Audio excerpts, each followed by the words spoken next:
భారత్ ఒకవేళ ముందడుగు వేస్తే సరిహద్దు దాటి ముందుకు వెళదామా అని భారత ప్రభుత్వం ఆలోచిస్తున్నట్టుగా కొంత సమాచారం తెలుస్తోంది. సరిహద్దు దాటడం అంటే ముందు పీఓకేలోకి అడుగు పెట్టి సరిహద్దు దాటి పాకిస్తాన్ని ఎదుర్కోవాల్సిన అవసరం ఉంటుందా అనే చర్చ జరిగినట్టుగా తెలుస్తుంది. సిడిఎస్తో పాటు త్రివిధ దళాల అధిపతులు ఈ సమావేశానికి హాజరు కావడంతో భారత్ మరో కీలక అడుగు వేయబోతున్నట్టుగా సమాచారం అందుతుంది. ఇప్పటికే రాజస్థాన్, జమ్మూ కాశ్మీర్, గుజరాత్ అలాగే పంజాబ్ రాష్ట్రాల్లో హై అలర్ట్ కొనసాగుతుంది.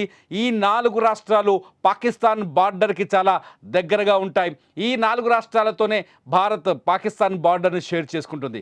ఈ రాష్ట్రాల్లో పాకిస్తాన్ ఉదయం కూడా ఈరోజు ఉదయం 4:30కు కూడా దాడులు జరిపినట్టుగా కొంత సమాచారం అందుతోంది. మోటార్లతో దాడి చేసినట్టుగా, ఫైరింగ్ చేసినట్టుగా కొంత సమాచారం అందుతుంది. ఇటు ఎల్ఓసి దగ్గర కూడా ఉదయం ఫైరింగ్ జరిగింది. ఈ ఫైరింగ్ని తిప్పుకొట్టే క్రమంలో భారత ఆర్మీ పాకిస్తాన్కి సంబంధించిన ఆర్మీ పోస్టుని లేపేసింది ఒక్క బాంబు దాడితో. సో ఎల్ఓసి దగ్గర కూడా, ఎల్ఓసి అంటే ఇది పాక్ ఆక్రమిత కాశ్మీర్కు మధ్యలో ఉంటుంది. ఈ ఎల్ఓసి దగ్గర కూడా ఉద్రిక్త వాతావరణం కనిపిస్తుంది. ఈ నేపథ్యంలోనే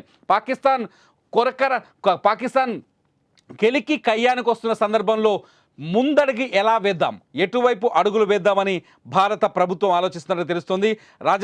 రాజ్నాథ్ సింగ్ నేతృత్వంలో జరిగిన ఈ కీలక భేటీలో భారత సైన్యం, భారత త్రివిధ దళాలు కీలక నిర్ణయం తీసుకునే అవకాశం కనిపిస్తోంది.